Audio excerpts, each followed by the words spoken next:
another thing about the tree was, you know, I'm a bit of a horror fan, and secretly, I mean, again, no one know this stuff, but it's very, very subtle, but it's just more for my amusement.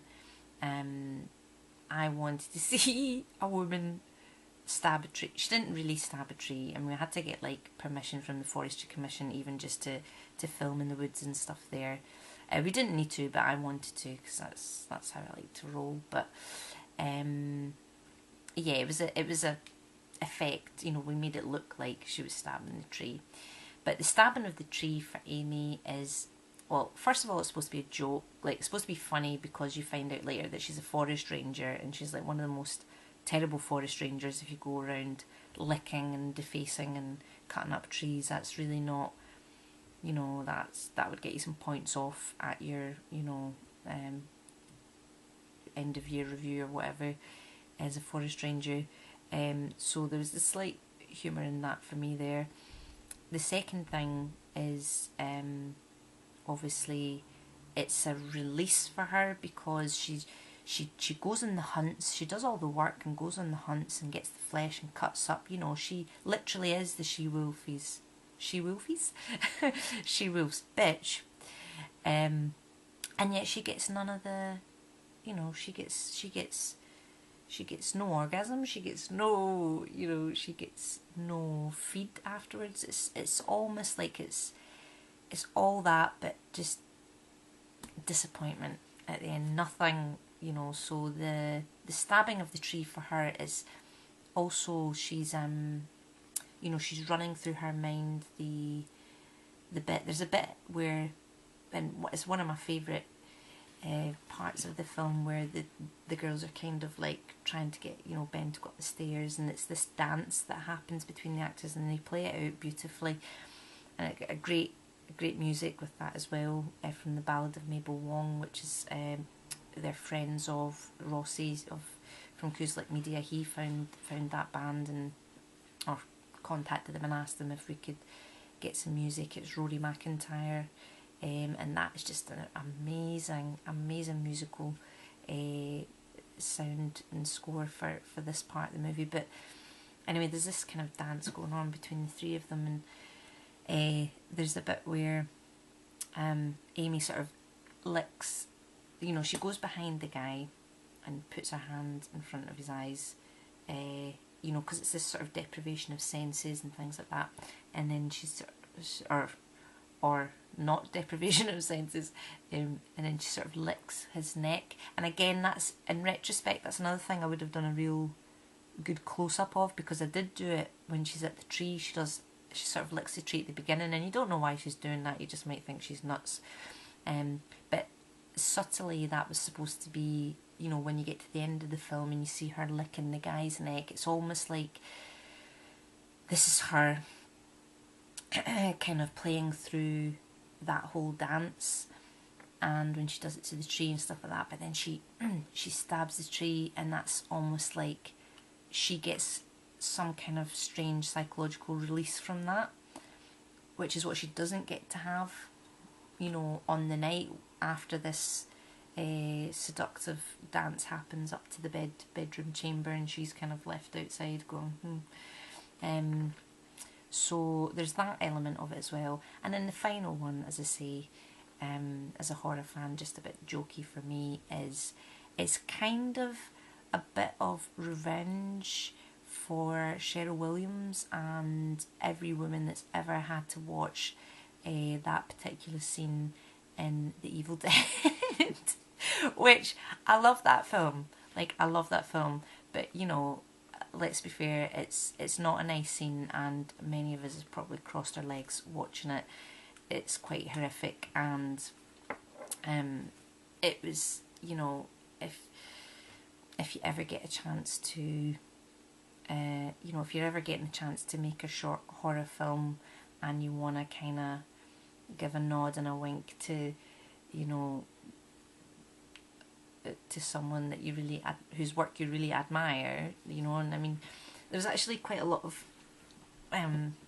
we sort of, I mean, I'm linking this very, very sort of remotely, but sort of parallels to the very first short film that Sam Raimi made when he went out in the woods. He had like a similar number of crew, like 13, and he was in cabin number 13 or something, as we were. And I think there's a few other things I'd read. I don't know if they're true or not, but anyway, that was nice. That was kind of like, because, you know, I don't imagine we'll follow similar paths in life, career-wise or anything, but it was just nice. It felt like there was a kind of a connection in the spirit of it, which is what I really love about the Evil Dead, is you can I don't know, it's like, you know, what horror and independent filmmaking, I don't know just how much fun that must have been, and just to go out to the woods and mess about in the woods and stuff, and then we got to do that, we got to do the same thing, you know, and it was awesome, it was great. So yeah, to go back to the tree, yeah, that was a revenge for the character of Cherly Williams and what she kind of had to go through. So there you go. Yeah, so there's the Goribor song and the Serbian thing. Then there's the Just As Soon As, the title of the Kevin MacLeod. Kevin MacLeod is an excellent composer who does a lot of things and just posts them online. You can get them for free.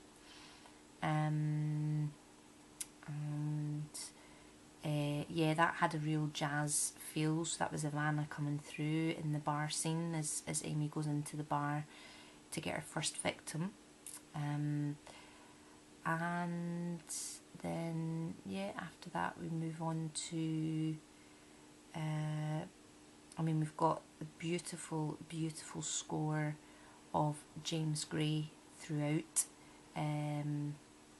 pieces that he put together. I mean, all this stuff I've told you, I mean, I've pretty much told James as well.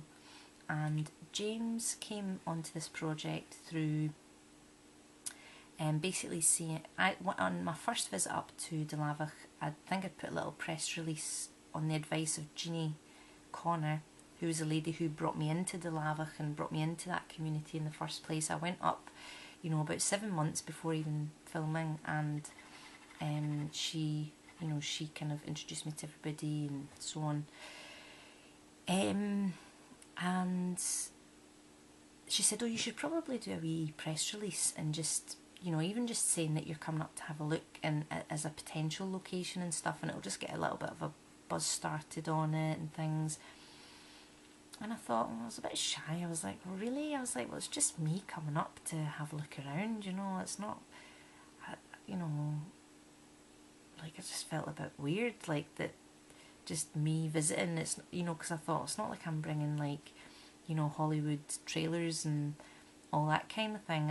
You know, I hadn't even finished the script entirely at that point, so, but, you know, I thought, you know, she's you know, she does journalistic work, she's a journalist, you know, very successful online,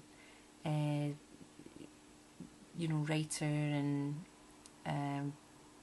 you know, she writes stuff all the time, she's a journalist, so I thought, yeah, I'll listen to her. So I did that, and it's one of the best things ever, because a composer called James Gray saw that press release and then contacted me and said, you know, are you looking for any music for the film, and it sounds really interesting. And obviously he's in Oban, which is only 40 miles or so from Delavich, and he knew Delavich and everything, so we started chatting and things, and then eventually, you know, as my budget was dwindling, and, you know, because it was sort of 97% self-financed through my coffee shop job, and 3% Indiegogo financed, and those contributors were pretty much my friends who always end up having to, well, they don't have to, you know, but they always end up supporting me in some way, and I feel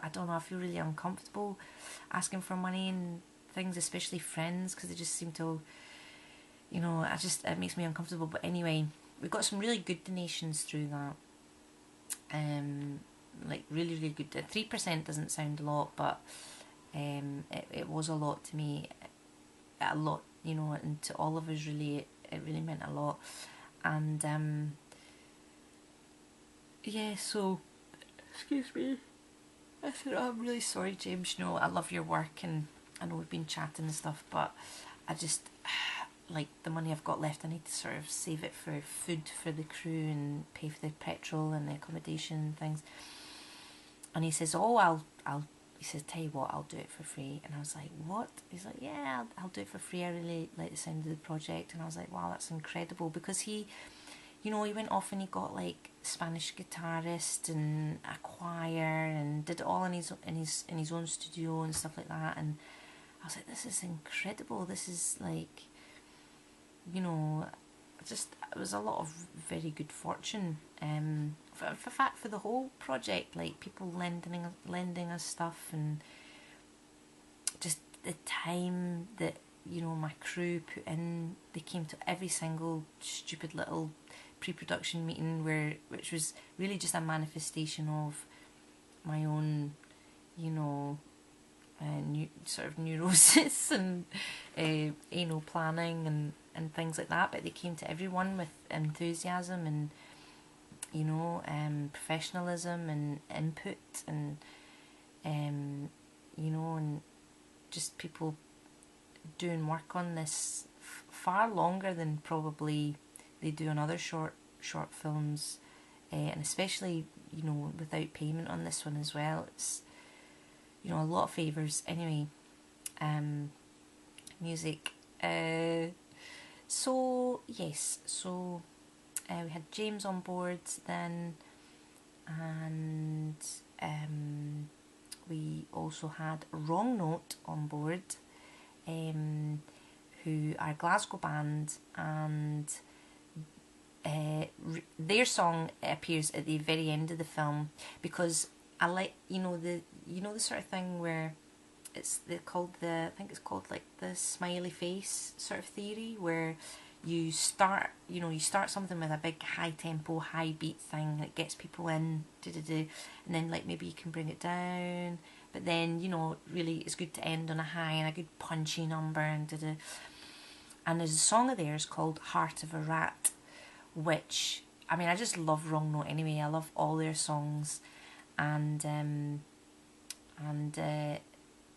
you know, and I know the band quite well and stuff. I've been to a few of their gigs, and I just love their stuff. So I asked them, you know, would it be okay to use a song, and they were like, yeah, that's fine, no bother. And it really just, it gives that, as much punch as the Goribor at the start, it just gives that nice punctuation mark at the end as well. And the lyrics are very relevant. I think if you listen to the lyrics of Heart of a Rat, it's basically kind of communicating the relationship between, it's like Amy talking to Lucille, really. It's nothing to do with the guys and, you know, all that stuff. It's really between the women, that stuff. So that was good. And then, of course, we can't forget the Ballad of Mabel Wong. They bring, I mean, this is Ross's friend, Rory McIntyre, that's in this band, and composer, and, you know, they bless them, they went away with some of the rushes and some of the early stuff to just get a feel and all the rest of it as well. And they did compose things specifically for the film, but it was actually in some of their established instrumental stuff that I found inspiration for particular scenes, and we decided to go with that. And as I say, the bit in the cabin where there's the reveal of Lucille and Amy brings Ben back, and the three of them start to go in this sort of like seductive dance thing, the music for that is called Wrapped. It's a song called Wrapped in Plastic, and it's just perfect, I think. It really gives it a grindhouse sort of feel. It's quite sexy, it's quite 60s, it's Americana, you know, I don't know, just everything about it is really cool. So yeah, so that's just a wee kind of insight really into the characters, the backstory, the history, and why the music, you know, was chosen,